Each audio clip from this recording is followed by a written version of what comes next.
Hello, welcome back to the channel. So, for the first of the videos outside of the 4th Lex Action series, I want to take a look at one of the new ancestries from the Impossible Lands book, the Vishkanya. Specifically, I want to look at their Envenom action that all Vishkanyas get as default. With this action, you can take some of your innate Vishkanyan weapon and apply it to a weapon or piece of ammunition you're holding. This acts as an injury poison and remains potent until the end of your next turn. Now, that on its own wouldn't be too exciting. However, Vishkanyans get a whole slew of feats dedicated to improving their Envenom action, which means that this is, as far as I know, the first ancestry in PF2 which gets a whole feat support for innate poisons. So, because of that, I wanted to examine the Vishkanyan Envenom, see what support is in the ancestry to help it out, and also see what we can pull it from the rest of the system to actually make Envenom something that we can use in normal combat. But before we start, I think it's worth having a little overview on how exactly poisons work. Poisons, along with curses and disease, are all subtypes of afflictions, which is the broader rule structure for how these things affect creatures in PF2. The stats of an affliction are split into 4 sections, that being the initial saving throw, the onset time, the maximum duration, and the stages of the affliction. So when you are first exposed to an affliction, you must wait until the onset time passes if the affliction has an onset time. At that point, you make a saving throw as specified in the stat block, and if you fail or crit fail, are exposed to stage 1 or stage 2 of the affliction, taking its effects as described. At that point, you wait for the specified time as stated in the stage, then make another save of the same type. If you succeed, you reduce the stage by 1, and if you critically succeed, you reduce the stage by 2. If you fail, you increase it by 1, and if you crit fail, you increase the stage by 2. If after this saving throw is made, the stage is 0 or less, you are cured of the affliction. And if the stage is greater than the maximum stage of the affliction, then you just are re-afflicted with the maximum stage. At that point, you take the effects of the stage you are on and repeat this process until the maximum duration of the affliction expires. So, in the case of Vishkanyan Venom, the onset time is not listed, so the poison takes effect immediately upon exposure. At that point, the target must make a Fortitude save with a DC based on either your class or spell DC. If they fail, they're subjected to stage 1, and they crit fail, they're subjected to stage 2, which in this case are both 1d4 poison damage, which lasts for 1 round. After a round then, your target would make another Fortitude save, increasing or decreasing the stage as appropriate, taking continual poison damage unless they cure themselves. After 6 rounds, regardless of which stage our target is at, they will be automatically cured of the poison. So those are the basics. There are 3 more things we want to cover to understand everything there is to know about Vishkanyan Venom. First, if you somehow make a second save against Vishkanyan Venom while you're already afflicted with it, you need to make the save as normal, and on failure, increase the stage that you're afflicted by, and on crit failure, increase it by 2 as per normal. A success doesn't do anything, it neither cures you of the poison, nor reduces the stage you're currently at, and even if you fail the save, you do not affect the maximum duration. So those 6 rounds are calculated from when you were first exposed to the venom, not from when you were second exposed. The second thing are virulent afflictions, which are effectively twice as difficult to recover from than normal afflictions. You still make the initial saving throw as per normal, but once you are afflicted by a virulent affliction, it requires 2 saves to reduce the stage by 1, and a critical success only reduces the stage by 1 instead of 2. Now, the Vishkanya venom is not virulent by default. However, there is a high-level feat that the Vishkanyans can take to make their venom virulent.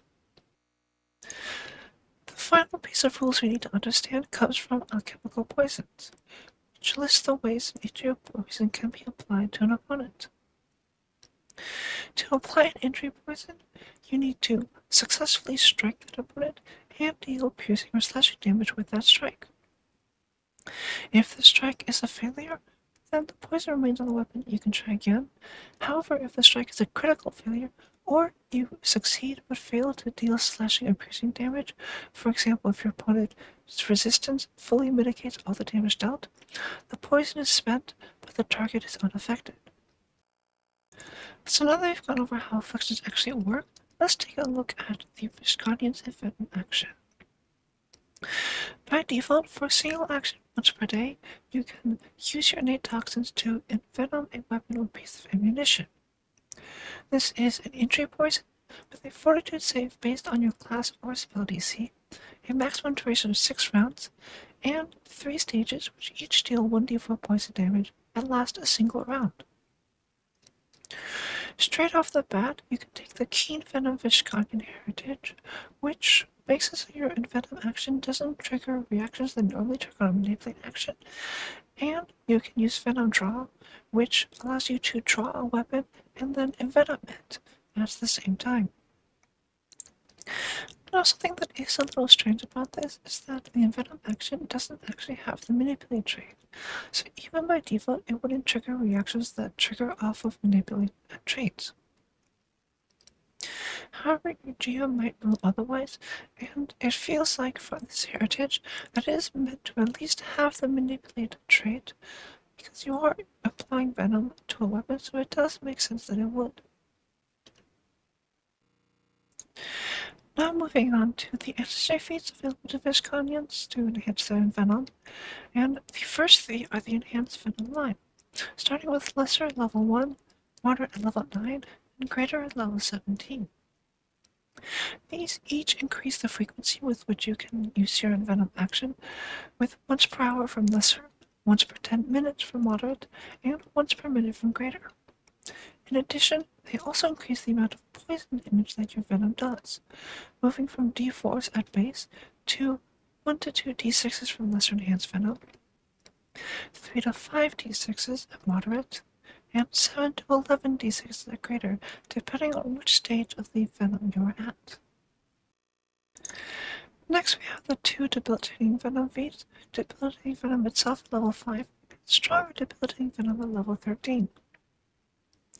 These allow you to choose a debilitation to apply to your venom, and you can take the feats multiple times to choose other debilitations. However, even if you have taken it multiple times, you can still only choose one debilitation to apply at a time. So it's more about having extra choices rather than stacking as many debilitations as at once. Debilitating venom allows you to choose hampering, which grants a negative stats penalty to speed, or stumbling, which does nothing at stage 1 but applies flat-footed at stage 2 and 3, and a minor penalty to speed if your opponent does get to stage 3. Strong debilitating, on the other hand, has 4 different debilitations: bungling, which reduces damage and applies clumsy, definalizing, which reduces damage and applies trained, nauseating, which reduces damage and applies sickened, and finally weakening, which reduces damage and applies enfeebled. And finally, the last 2 feats that the Vishkanya get to improve their venom are Swift Application at level 9, which allows you to envenom and then strike a weapon in one action, and Vicious Venom at level 17, which grants your Vishkanyan venom that virulent trait that we went over earlier. So moving on from Vishkanyas, and trying to see what else in the system is available to boost up a specific poison, and there actually isn't that many options. The most obvious thing that comes to mind is the toxicologist research field from alchemists and alchemists in general. However, reading through the benefits toxicologists actually give you, none of these are relevant for Envenom. The main benefits are that you can apply injury poisons as a single action rather than as 2 actions, which is redundant because Envenom is already only a single action. And you can change the DCs of your infused poisons to your class DC. Now, not only is Envenom not going to be an infused poison, it's also already scaling off of your class DC. So actually none of the benefits of toxicologist affect Envenom at all. However, there are a few class feats that do apply broadly to any sort of poison, and they are, perhaps unsurprisingly, almost all an alchemist. Starting with level 1 as subtle delivery, we can deliver toxins with a blowgun, and they apply entry poisons even if they deal no damage due to a creature's resistance. Which is pretty relevant because blowguns do only deal 1 damage. Additionally, if you manage to critically succeed that attack, and the target rolls a failure, they critically fail instead, meaning that they automatically start at stage 2 instead of just stage 1. Next we have Tenacious Toxin level 4, which increases the maximum duration of our poisons by the duration of stage 1, so in the case of Vishkanya Venom, by a single round up to a maximum duration of 7 rounds. At level 6 we have Sticky Poison, which gives us a chance to retain our poison even if we would normally lose it after a strike. This happens, for example, if we crit fail the strike, we must make a DC 5 flat check to retain the poison anyways. Additionally, even if we do succeed with a strike, we can make a DC 17 flat check for a chance to retain the poison in our weapon at the end of our next turn, meaning that we can potentially use the same poison multiple times if we successfully strike and take that DC 17 success. Next we have Pinpoint Poison at level 8, which, when we strike a flat-footed creature, they also take a -2 susceptibility to the initial save against our poison. And finally at level 16 we have Chemical Contagion, which, when a creature critically fails the initial save against a poison we have created, as a reaction, we can expose another creature adjacent to that first creature to the same poison.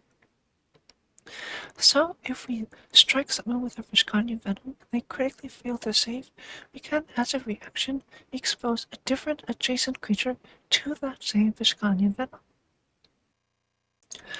Unfortunately, the only other support I could find for poisons in the PF2 system is the Poison archetype. Now, most of these are going to be copied features on the Alchemist. It also gets Subtle Delivery at 4, Tenacious Toxins at 6, Sticky Poison at 8, Pinpoint Poisoner at 10, and Chemical Contagion at 18. The Poison archetype does, however, come with one unique feat, which is the Poisoner's Twist at level 4. It requires you to have successfully struck a creature in melee, and also for that creature to have been afflicted by a poison that you know about. However, if you fulfill these conditions, you can, as an action, twist the knife, so to speak, and deal automatic damage to that creature. It starts at 2d6, but becomes 46 total damage at 18th level, split between poison damage and the damage type of the strike. Now, finally, as always, I want to end off with a little example of how I might build a Vishkanya Venom user were I to actually play one in-game. Now, the first thing to note is that by default we only get 5 ancestry feats at 1, 5, 9, 13, and 17. However, there are a total of 7 feats available to Vishkanyans to enhance the Venom. So, we're going to have to choose 2 of these to drop, unless we're playing something like Ancestral Paragon Variant Rule, which gives us more ancestry feats to play around with. So, the 2 that I would probably ignore are Debilitating Venom and Stronger Debilitating Venom. The debuffs are nice, but for Stronger Debilitating Venom, reducing the damage die really limits the amount of damage that our poison will actually do.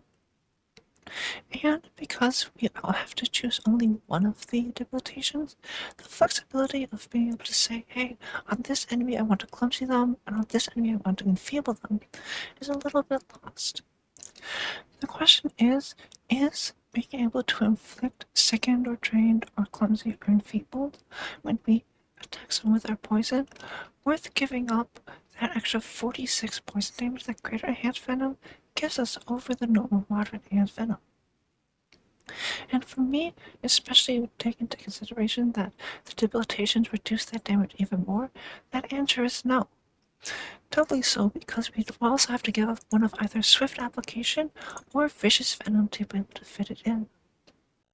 The next question is which class we're going to choose for this build.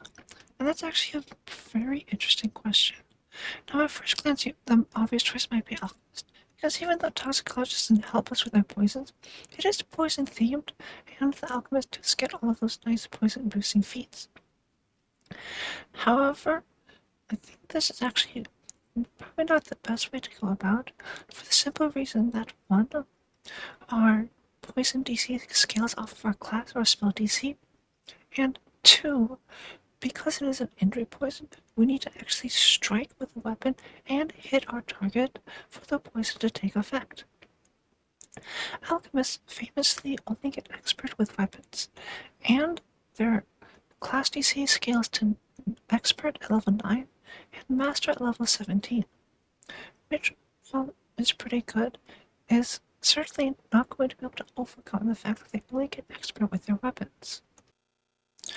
So the question is really which class has the best balance of proficiency and class or spell proficiency to make the most use of both sides of the Vishkanyan Venom.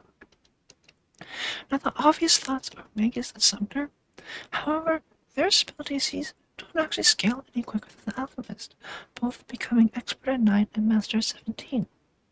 And while they do get better weapon proficiency than Alchemists, they only go up to the normal master. So, while they're better than Alchemists, there are actually better options out there. The next interesting candidate are full casters like Wizard and Sorcerer. These all gain legendary proficiency with spells eventually at level 19, and scale their proficiencies faster than any other class. However, like the Alchemist, they only get expert with weapon attacks, and many of them are restricted to only simple weapons. So while their Vishkanyan DC is going to be very high, they're going to have a little bit of trouble actually landing hits on their target. And this is compounded with the fact that many of them are going to be especially squishy, meaning they won't want to actually mix it up in melee to make the most of Vishkanyan weapon attacks. And on the other side of the coin is of course the fighter, who eventually gets legendary proficiency in all weapons.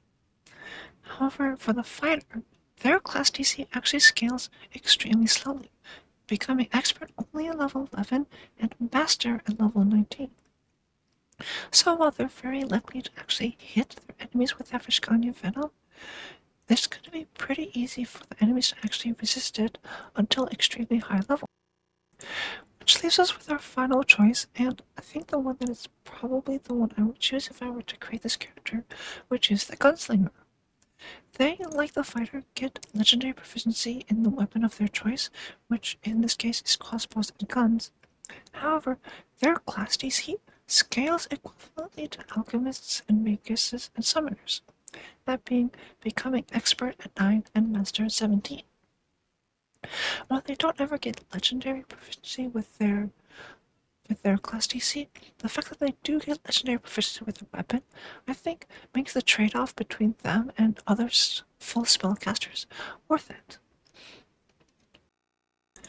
Of course, the Gunslinger doesn't innately have any poison support, which is where the Poisoner archetype comes in, and 3 feats out of it specifically: Poisoner's Twist, Pinpoint Poisoner, and Chemical Contagion. Now we would also love to use Sticky Poison, however, unless you can convince your GM that you are applying your poison somehow to the gun barrel, as opposed to the actual piece of ammunition, it seems pretty difficult to reuse the same piece of ammunition, even if the poison remains on it. I also want to cover Poisoner's Twist real quick, which, even though we are playing Gunslinger and it requires a melee strike, I think can still be taken use of in our build. Gunslingers get their specific way of the Drifter, which is all about fighting with a pistol and dagger, or similar one-handed weapons, and switching between them as you strike. This does run into the issue of do you need a free hand to envenom your weapon. However, the Envenom trait doesn't actually say that anywhere and doesn't innately have the enabling action, even though it does feel like it might require that. However, if your GM does require you to have a free hand to envenom your weapon, you can always just affix a bayonet onto your firearm, at which point you can have a one-handed firearm with a melee weapon attached to it that still leaves you a free hand to reload and envenom with as per normal. So that is the end of my coverage of the Vishkanya Envenom action. Ultimately, there just isn't enough support in the broader PF2 system to make Envenom the key focal point of your character, which is always going to be closer to a side gimmick than anything. Especially because the main downside of poison, which I never went over previously, is that a lot of creatures in PF2 are resistant to. I did a quick search on archives of methods, and by my estimation, somewhere between 15 and 20% of all creatures in the game are immune to poisons. Of course, most of those are going to be undead or constructs, who are all immune to poisons for obvious reasons. However, there's still a significant subset of the monsters who are straight up immune to your character's gimmick.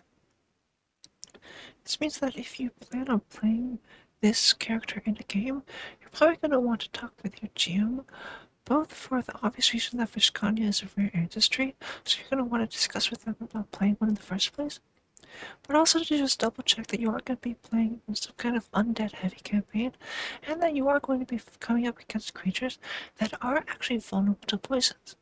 Because having the main gimmick that your character is built around be completely invalidated just by the nature of your enemies is kind of a bad feeling. Nonetheless, this doesn't detract from the fact that this is the first ancestry in PF2 that can be built entirely around its own specific poison. Of course, we've had the toxicologist in the past and the poisoner, and there's actually a couple other feats that interact with poisons generally, but this is the first time that you can get poison from an ancestry that comes entirely from your own PC. So that's all for this video. I hope you enjoyed it, and I hope you come back to see what we cover next time. But until then, I hope you have a lovely day.